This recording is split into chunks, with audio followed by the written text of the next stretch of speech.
earthquake magnitude scales, which is one of my favorite topics in terms of research also, because the magnitude issue is not settled yet.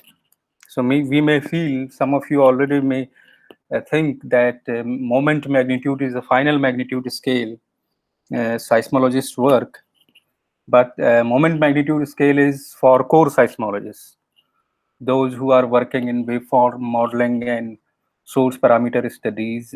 For them, it is moment magnitude scale. But in engineering seismology, from engineering perspective, maybe moment magnitude scale is not the really right one. So this we will discuss in today's lecture and the next lecture.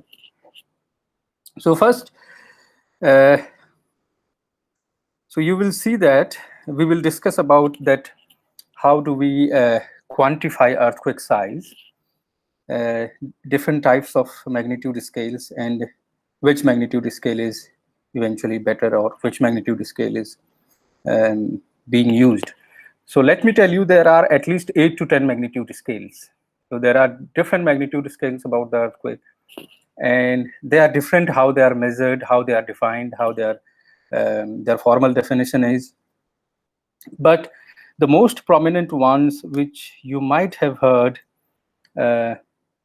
from the newspaper, for example, or from the news reportings, that on the Richter scale, the magnitude's intensity was found that much, magnitude 6 or on 7 or 8. So if you are reading Hindi newspaper, then they are saying that भूकंप की तीव्रता Richter scale पर इतनी मापी गई. Or in English news, they will say the intensity of the earthquake was found on the Richter scale 7 or 8. So this statement is in itself misleading, actually, from a seismologist perspective, because some of you may be knowing it, that earthquake magnitude is different and intensity is different, right? So can any one of you tell me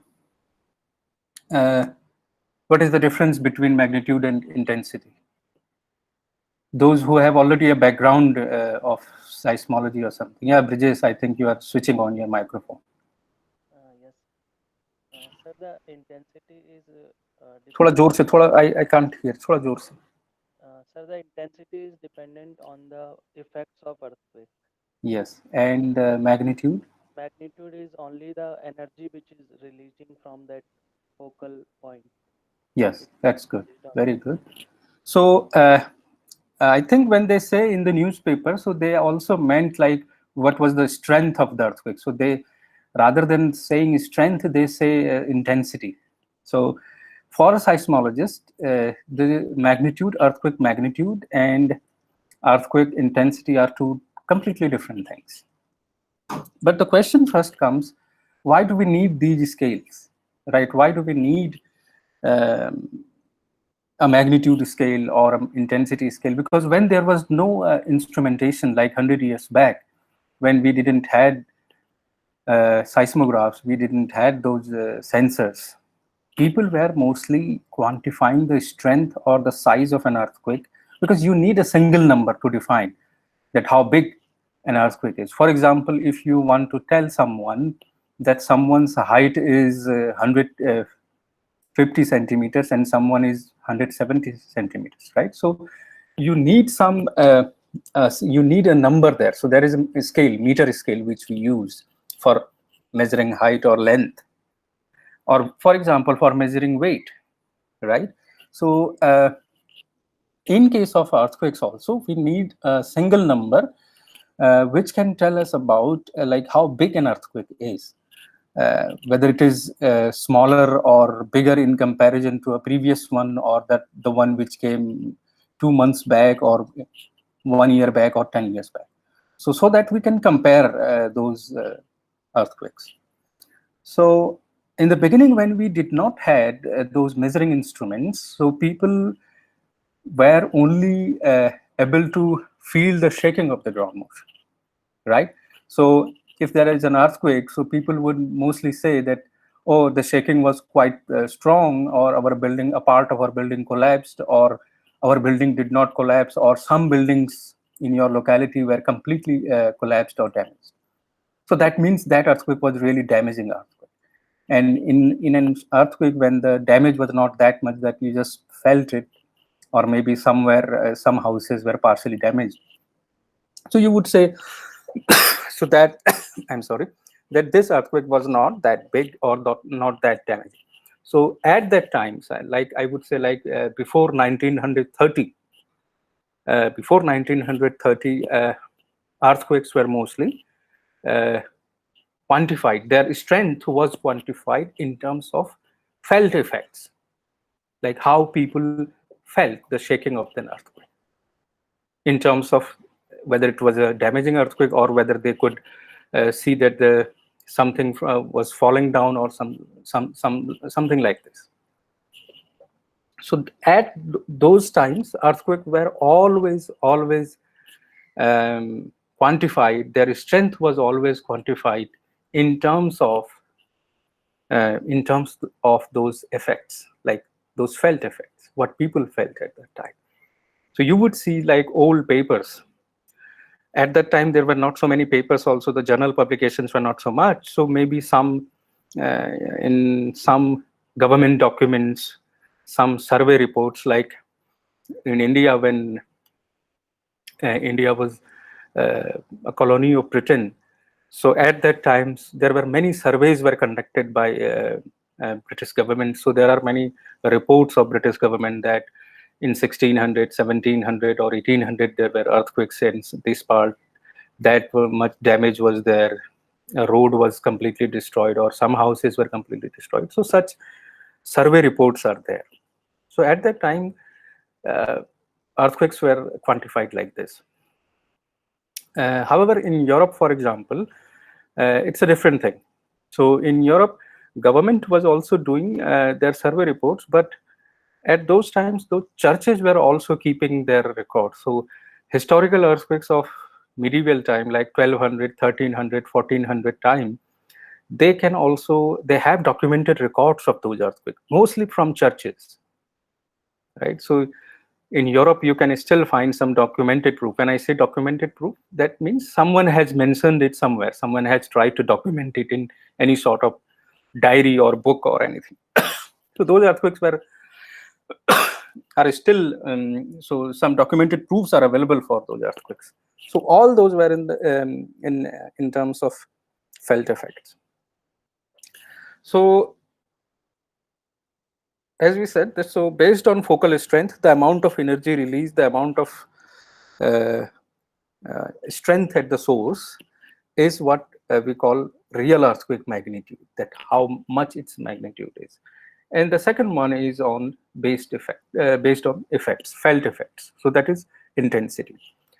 So this based on focal strength thing, this started after 1935 or mostly 1930.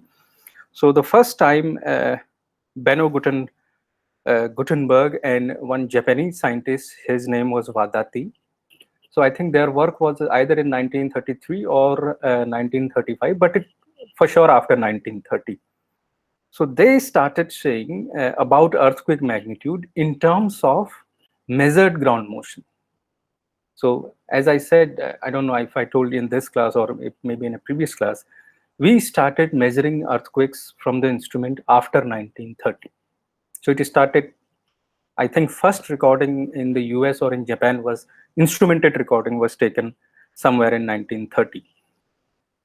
So after this, Wadati and Benno Gutenberg, they did some measurements from the recording instrument, and then they came up with some sort of definition of first earthquake magnitude.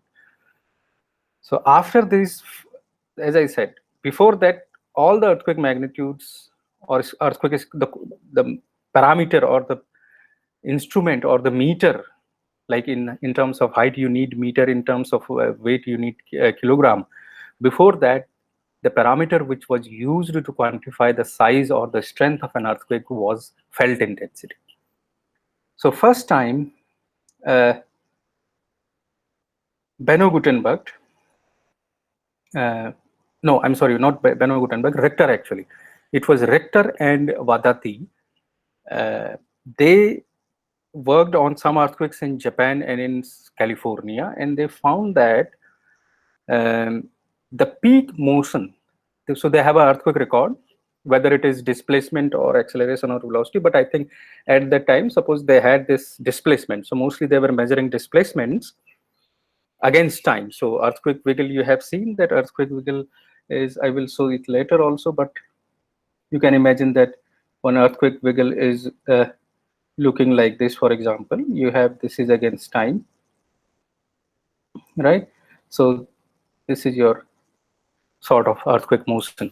So they saw that this peak motion, whether it is this one or this one, the highest one is varying from one earthquake to another earthquake. So it's not same for all the earthquakes from the initial measurements. So that's why they started saying that maybe that the peak amplitude of a recorded seismogram is a good number or is a good parameter which can quantify earthquake sizes. So that is where the idea came from. And let me tell you, most of the earthquakes so far, sorry, most of the earthquake magnitudes, other than moment magnitude, which we will discuss after a few minutes, are based upon this definition of peak amplitude. So they started taking measurements of, from the seismogram, they started taking measurements of those peak measurements, peak value. Peak value means from 0 to either side, whether it is towards this side or this side. So it's not peak to peak, peak to peak. It's not like this and this, right? It's not this one and this one. It's from the peak measured from 0. So that is what they started. They started using as the measure, as a measure to quantify the earthquake magnitude, because they saw that for different magnitude it is varying. So the formal definition also goes from Richter magnitude scale also. So this part I will skip because this you can read. So in 1930, so it was somewhere 33 or something, this Japanese Wadati and Charles Richter from California noticed that the peak amplitudes of seismogram record decrease with distance in similar manner for different earthquakes. So, and those peak amplitudes were decreasing with the distance for different earthquakes. So they have, so they will have one earthquake, for example, in California. So they have installed, for example, at that time, 10 to 20 seismometers there, sensors there at different places. So whenever there is an earthquake, you will have 10 to 20 peak measurements, right? So when they plotted these peak measurements against distance for an earthquake, they found that this peak measurement, peak displacement, is decreasing with the distance. So this was their first observation. And when there was another earthquake again, so they compiled the data for 3 to 4 earthquakes, and they found that this pattern of decrease for those different earthquakes is similar, right? So what they were doing, so for example, if you have an earthquake somewhere here, as I said, and you have 3, 4, or you can have 10 seismometers or 20, as much as you can have, and then they were measuring these peak amplitudes. So whichever is the highest, so the highest can be on this side also or on this side also, so you will select that one.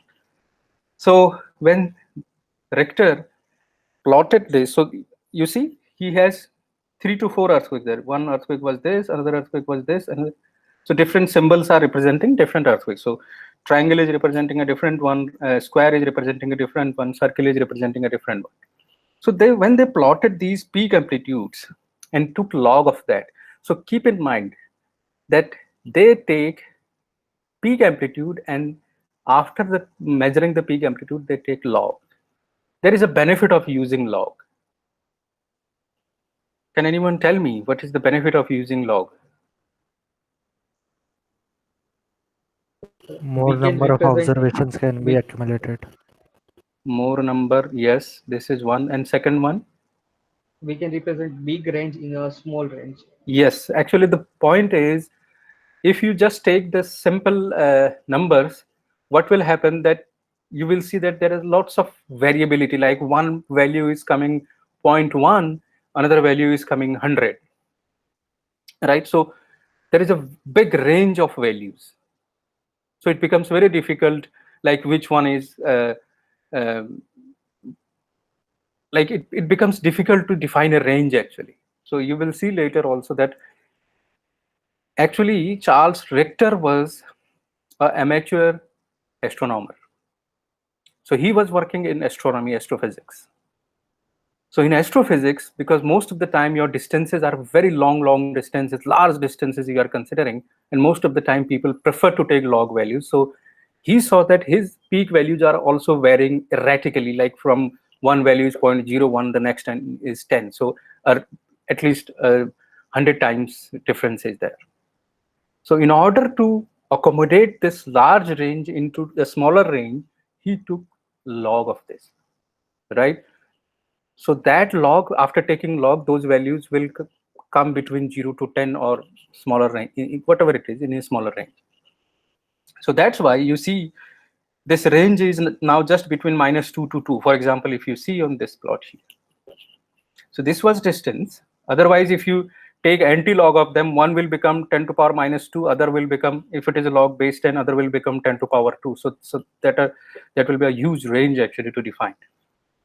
So they found that these values were decreasing with distance at that time. And you can also imagine that, of course, these peak values will decrease with distance, because if we are moving away from the earthquake source, the energy is also decreasing when we are moving away from the source. The energy can be decreased in number of ways. The decrease in energy different mechanisms can take place. One is geometrical spreading, which we will see later. Geometrical spreading is one. This is coming from optics. Another is anelastic attenuation, because we mostly, yes, that's true. They depend upon the subsurface condition, but they were not aware of this at that time in 1935. True. But in 1935, they were not aware of this. If someone is looking on the chat also, Brijesh is writing that the peak amplitude will also depend upon the local soil condition where your instrument is there. Of course, it will depend. But these phenomena came very, very late. And to be honest, this phenomena got prominent after 1985, after this Mexico earthquake. Right? So at that time, they were not aware of this, that the local soil response will also affect. Yes. So you will see that the anelastic attenuation is there, because most of the time seismologists assume that seismic waves are propagating elastically, so there is no loss of energy, but it's not always the case. At least in engineering domain, it is not always the case. There is some loss of energy in which is happening inelastically also. And very recently, I reviewed one paper in the BSSA, and those authors were from University of Saskatchewan in Canada, and they were claiming that there is never anelastic attenuation. So this is still a topic. So they say that energy is not decreasing with anelastic attenuation thing. But you will expect that with distance, you will feel lesser and lesser shaking, because if there is an earthquake in the Himalaya, we will not feel shaking here in Gujarat. A broadband seismometer can feel it, but you will not feel. So those observations, which you see here, those observations were used by Richter to construct the first magnitude scale, which we call local magnitude scale. I have shared in the Google Classroom some papers, and I have shared this groundbreaking paper of 1935 in the BSSA, where he has defined ML. Keep in mind, originally this local magnitude scale. So we call either it is a Richter magnitude scale, and Richter called it a local magnitude scale, which is ML. Right? So keep in mind that this scale was developed only for California at that time. So those data, whatever he has plotted, these are from Californian earthquakes. After 1935, he has written one more paper on the same magnitude scale where we has formalized it. So that 1958, I think it's a book actually, it's not a paper. But the paper is this 1935 paper which I have attached. So as I said, so Richter knew that there was a tremendous variation in the sizes of the earthquakes. Since he was an astronomer, he knew that base 10 logarithm could reduce the wide range of numbers, as I was telling you. Further, he adjusted his magnitude scale in such a way that the largest expected magnitude will go 10 and the smallest will be 0. So he tried to make some adjustments in such a way that the largest magnitude scale will be 10 and the smaller will be 0. So a logarithmic scale such as magnitude scale means a change in one magnitude unit means a change of a factor of 10. So if we are using base 10, so that means you will see if magnitude changes. For example, if we are defining magnitude as like this, log 10a, where a max, or let's write it a max. So you can imagine, so if there is I can write it a max proportional to 10 to power ml thing. So whenever there will be a change of 1, so there will be a factor of 10 change in factor of 10 will be involved there in the peak amplitude, right? However, this relationship is now, because we have more and more data. So it was very initial observations, but now we have more and more data. So this relationship not completely holds true now actually, that it is just a factor of 1. We will see this later also.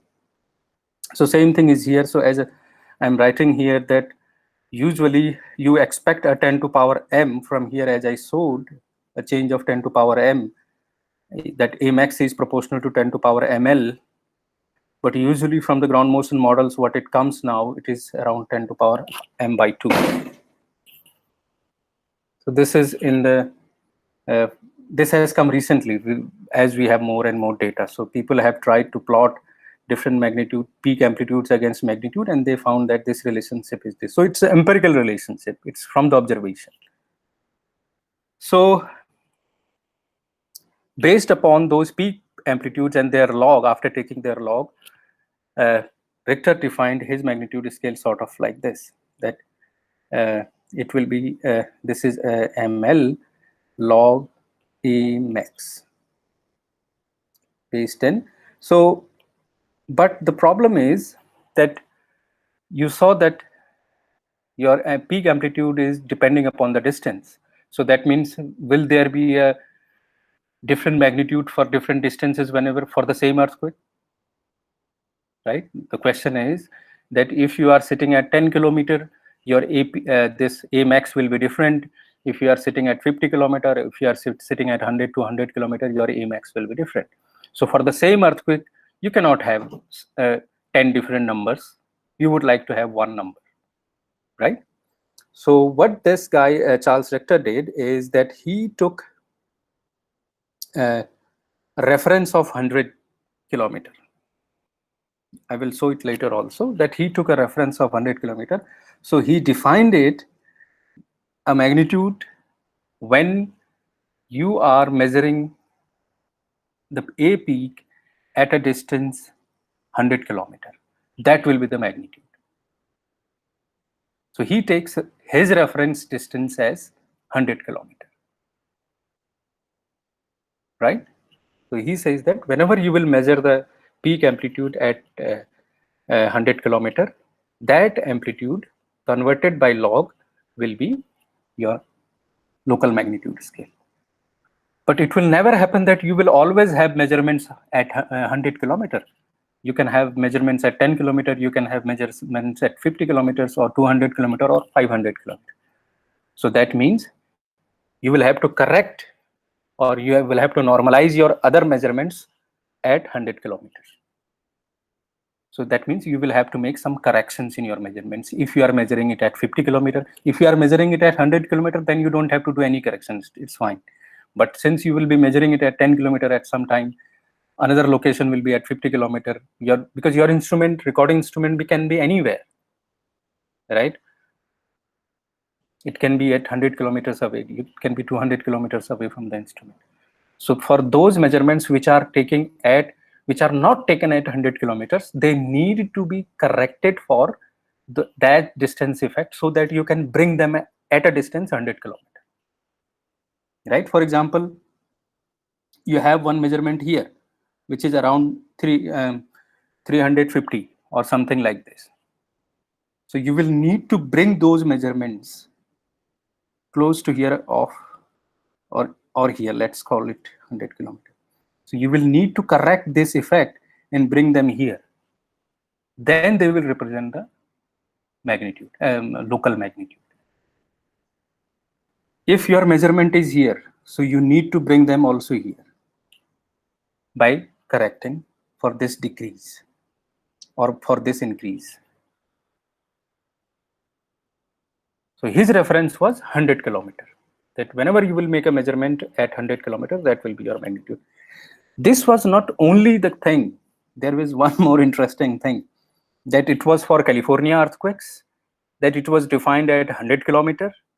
See, it was defined at 100 kilometers. It was defined at for only California earthquakes. And the most important thing is that it is for a particular type of instrument. So at that time, the seismometer which they had, it is called Wood-Anderson seismometer. So Richter's magnitude scale is defined when your recording instrument is Wood-Anderson instrument, seismometer. Now people have different instruments, different seismometers.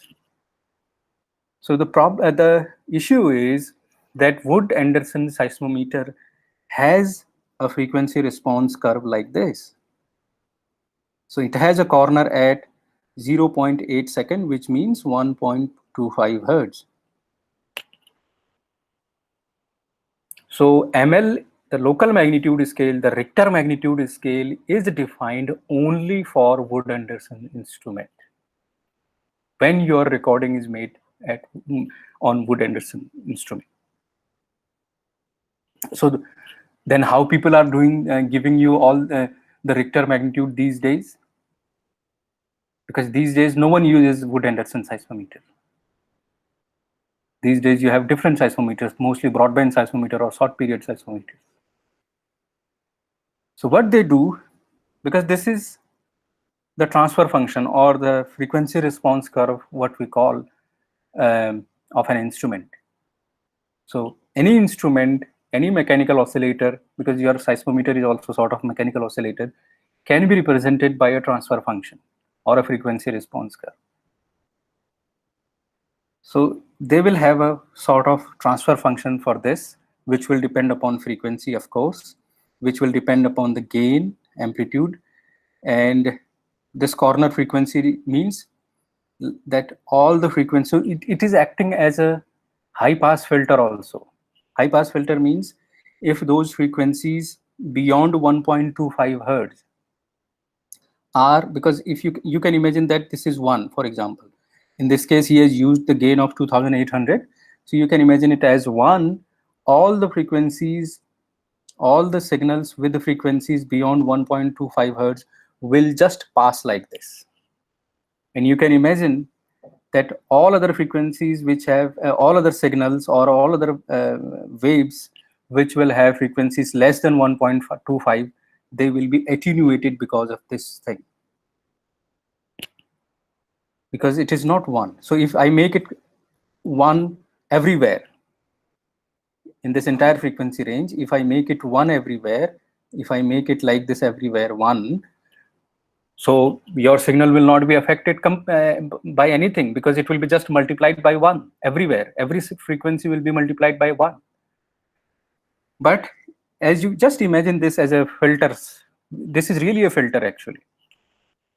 So you can imagine that all this filter is multiplying the frequency, the signals by this function which is plotted here.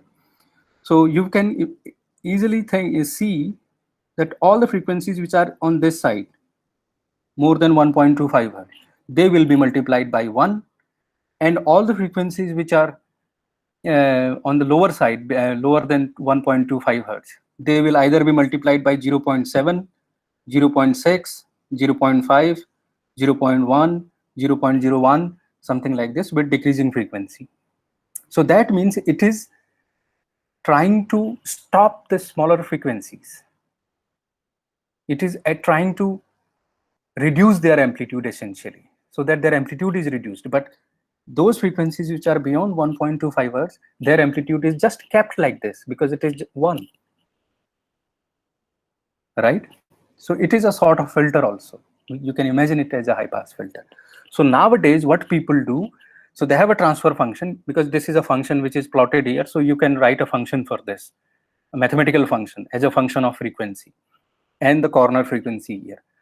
So what people do these days, on whatever instrument they record the earthquake signal, they remove the filter and they remove the instrument response. Instrument is removed. Then you have actual ground motion, which is displacement. Then this displacement they try to convolve with they convolve it, or they just multiply it with this. You imagine that they multiply it with this instrument transfer function, which is shown here. And then you will get the same. See this upper plot here. If you see this plot, this is your measurement taken from a different seismometer. So what they did, they convolved. I will come to convolution later. I will try to explain what convolution is actually. So for time being, you think that convolution is sort of mapping function, or if you remember, if any one of you know Fourier transform and Fourier series thing, so convolution is just a multiplication in Fourier domain. So you take the Fourier transform of this signal, which I am showing here. I will explain these things later also. So you try to convolve it with this function here, and then you come back again in time domain. So the same signal is looking like this here with the Wood-Anderson seismometer. So this is the recording which is taken with the broadband seismometer which we use now. When it is convolved with this instrument, Wood-Anderson, it looks like this. So people do the same thing. So they have their own recording, they convolve it with this Wood-Anderson seismometer, and then they try to capture this peak value here, which I'm trying to see. So they capture this peak value here, and then they take the log of this. So that is how actually your Richter magnitude scale these days defined. Because Wood-Anderson seismometer no one is using now, but you have to convolve your time series, which is not recorded on the Wood-Anderson, which is recorded on these days broadband seismometers with this instrument. Then only you can define the Richter magnitude scale. So people are still computing. So in most of the agencies, whether it is National Center for Seismology in Delhi or Institute of Seismological Research here in Gandhinagar, or any other international agency also, like IRIS, USGS, or any European, these Italian agencies which are also publishing local magnitude scale significantly. So they compute it like this. So this is the actual procedure. And it is simple to calculate actually. That's why people, whenever there is an earthquake, people always report local magnitude, because it is very simple to compute. You just take a measurement on your seismometer, you just convolve it with this, because convolve is very simple procedure.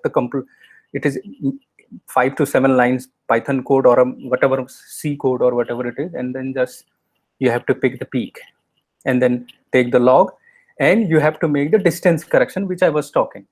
If you have measured it at 100 kilometer, no issue. But if you have not measured it at 100 kilometer, like you have measured it at somewhere here, or somewhere here, you have to bring it at 100 kilometer.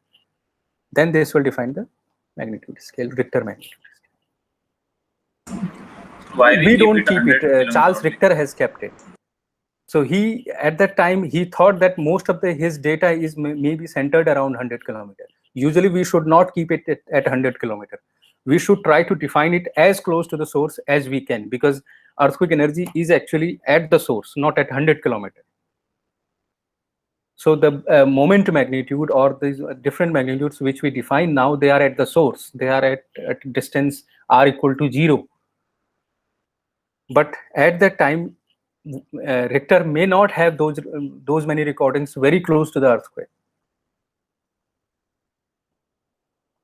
But if we don't know the source, means then how will we decide that 100 kilometer will be like this? Or No, I did not get your question. like if he keep it, means Richter has kept it for 100, but at that time, if he don't know the source where this energy came from, then how will we decide? Will he decide? Yeah, he knew where earthquake is located. That's why he could identify the distance, that how far he is from the earthquake.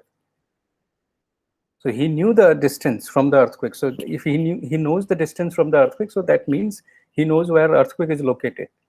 But he doesn't have measurements at close to the earthquake. That's what is the point.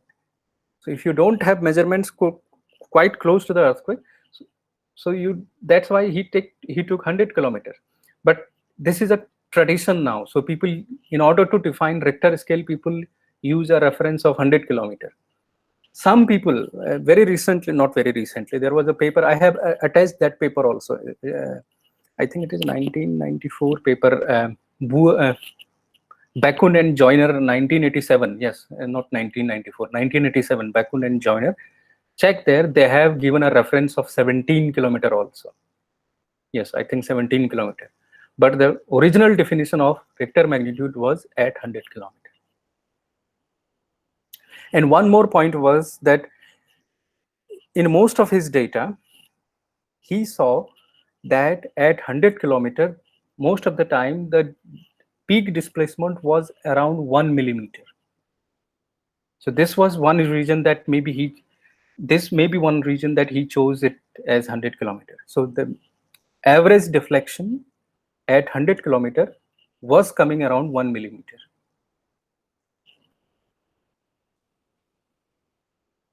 But how, means if the magnitude means the energy will be higher, then it will affect the peak more. No? Yes.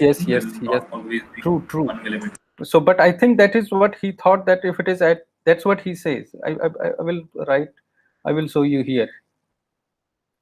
So that is from his paper. I just copied it from the paper.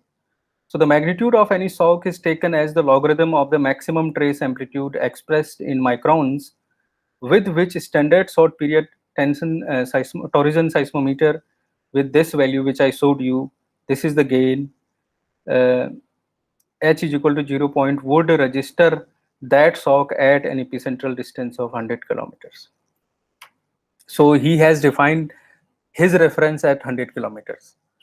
So, but there is no specific reason. One of the reasons that for some of the earthquakes he found that Richter fixed the scale assuming that ML magnitude 3, for a particular magnitude 3, earthquake produces 1 millimeter of maximum amplitude on a Wood Anderson seismometer at 100 kilometers. So for a magnitude ML equal to 3. So, but still it is not clear that why he chose 100 kilometers. So the only reason which I think that he might have had most of his measurements around 100 kilometers at that time. They can be around 80 to 90, or they can be between 80 to 120 or 130. So he might have thought that because his data is centered around 100, so he would have taken it as 100. So this is rather customary actually. So it's more sort of custom that has become that you chose a reference of 100 kilometers. So that is how Richter magnitude scale was defined. So he has also published in his book this table.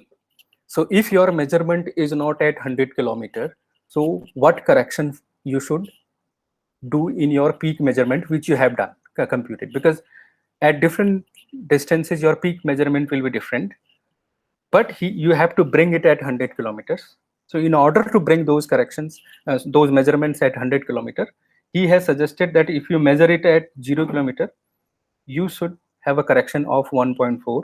and that correction should be added in your, so the correction is minus log A0.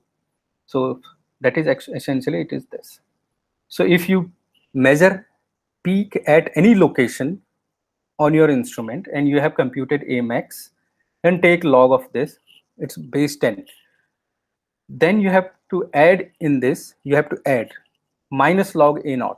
So that will be essentially subtract.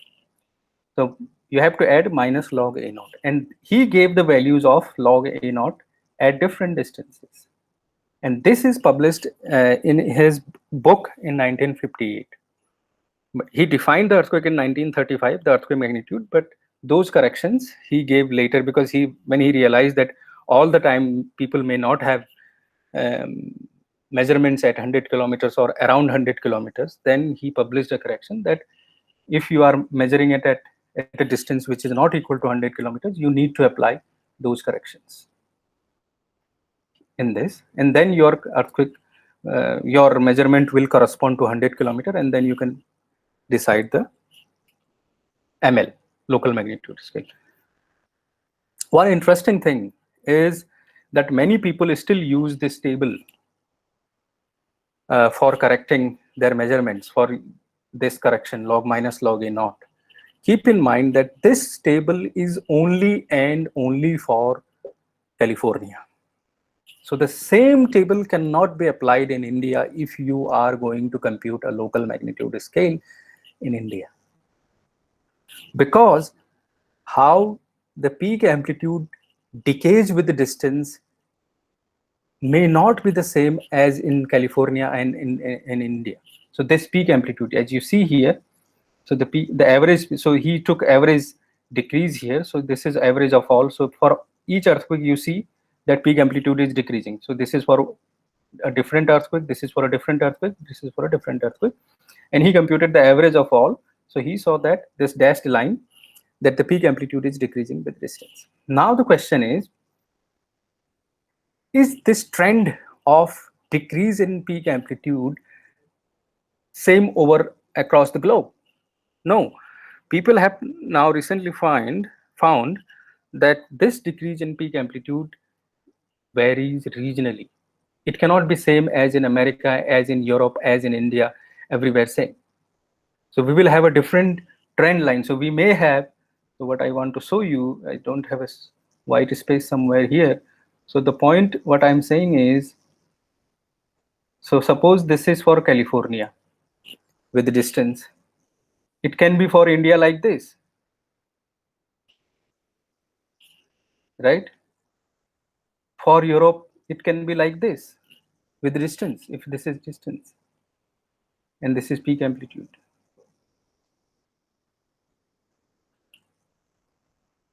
Right? So that means this correction, this dashed correction of California cannot be applied in Europe if this is for Europe and if this is for India, because the rate of decrease is different.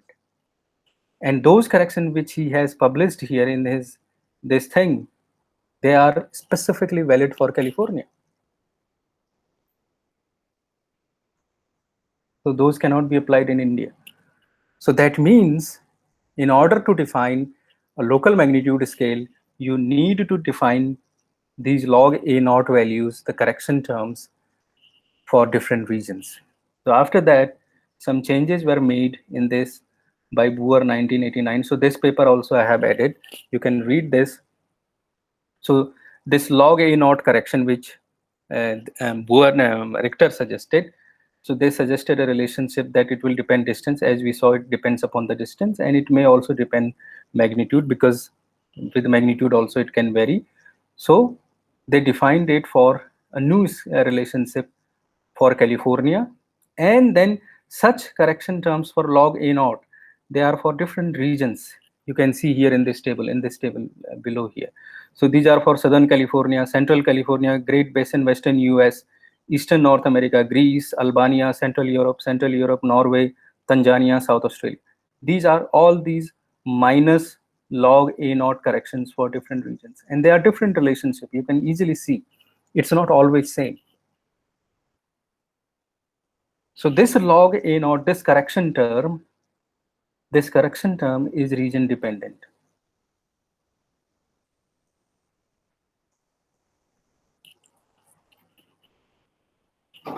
So that is how local magnitude scale was defined, and that is how it is still used, that you have a correction term for India. I hope they have it, but recently there is a paper for Gujarat, so they have developed a correction term in ML for Gujarat region. I don't know what was the situation before that paper, how they were defining ML in India.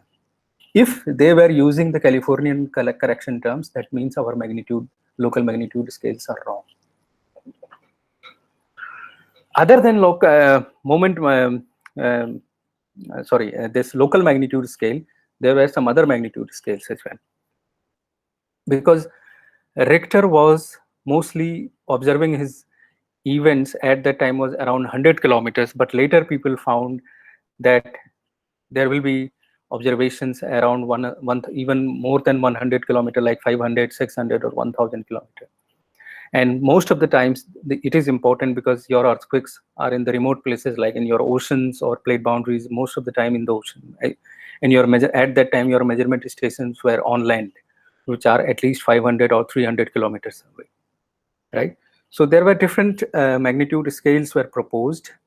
Two of them were prominent ones are surface wave magnitude scales and body wave magnitude scale. So as the name suggests, in a seismogram, we will see later also that you have body waves and surface waves.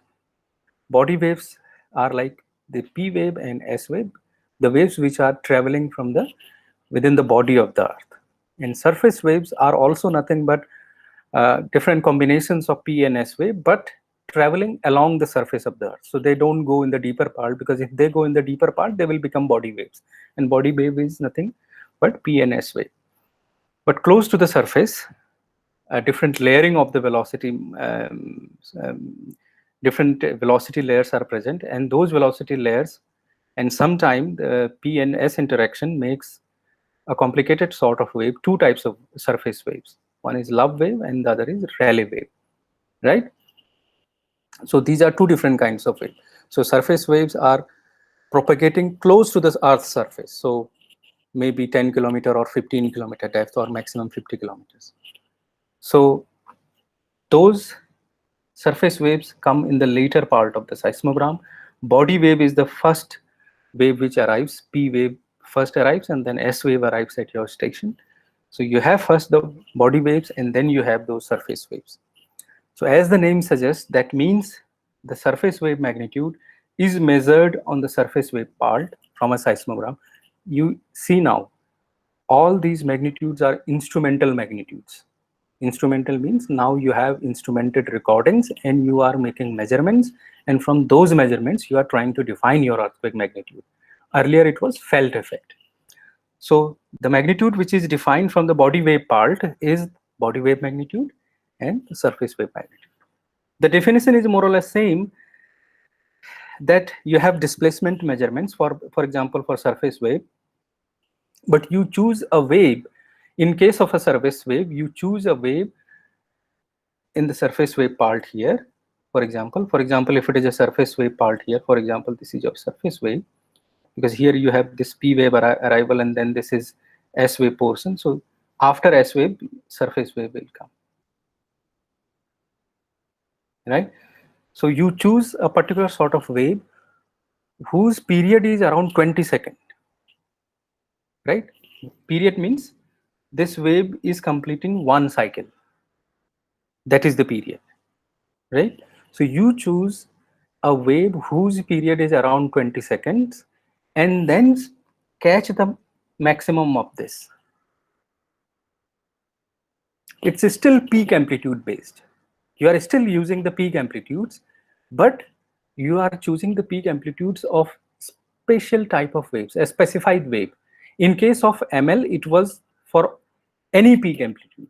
In case of surface wave, you are choosing surface waves of a particular period, which is around 20 seconds. That means 0.05 hertz is the frequency.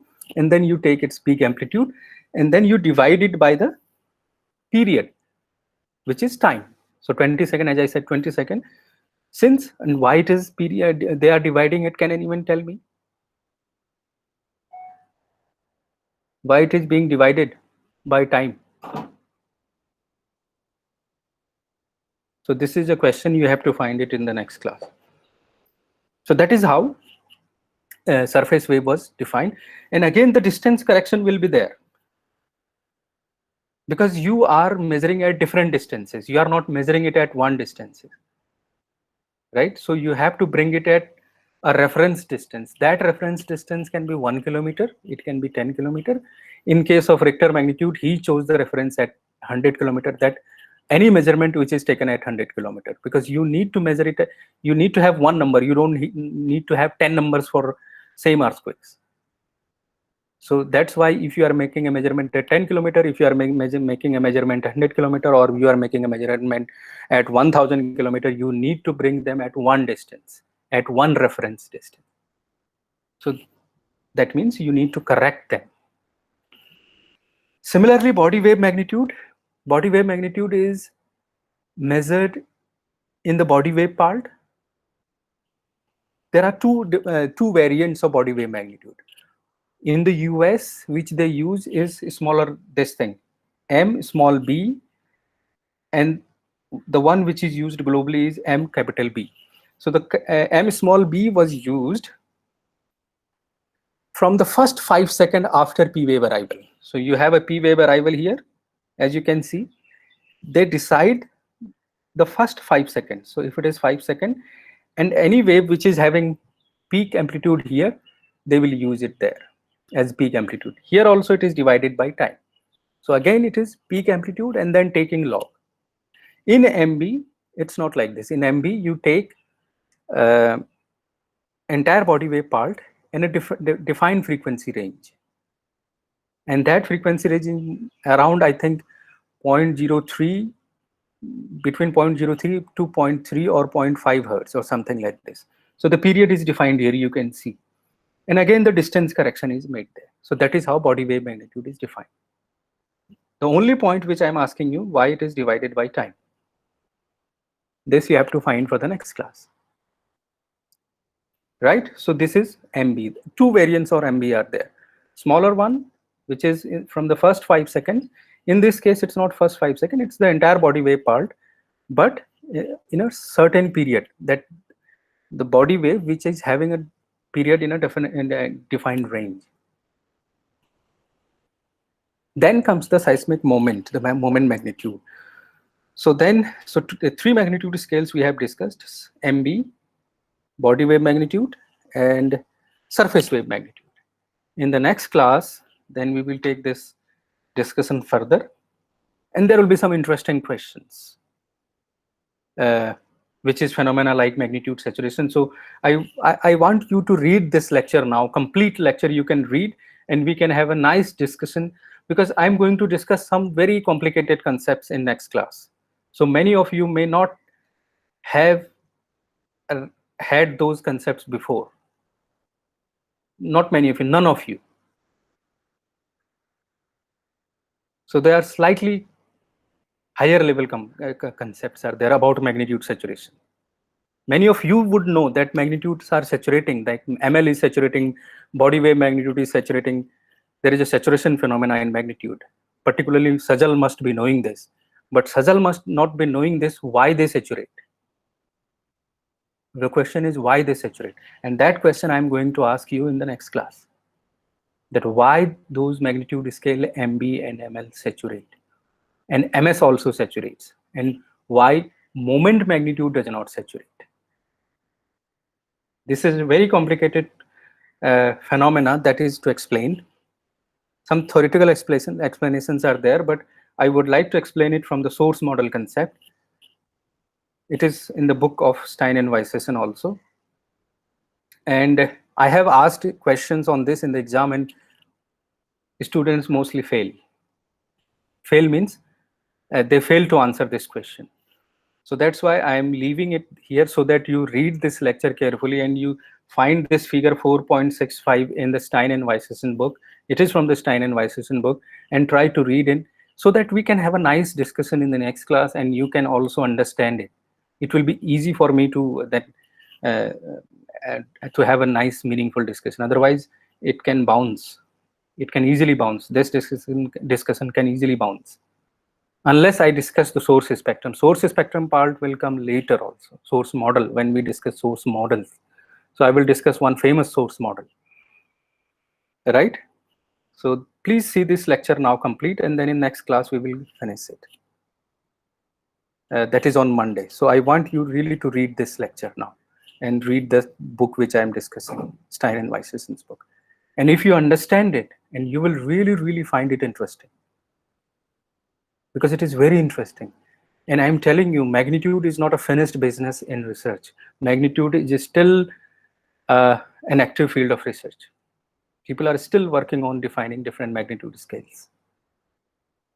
And can there be my question is, can there be a better magnitude scale in engineering for engineering purposes?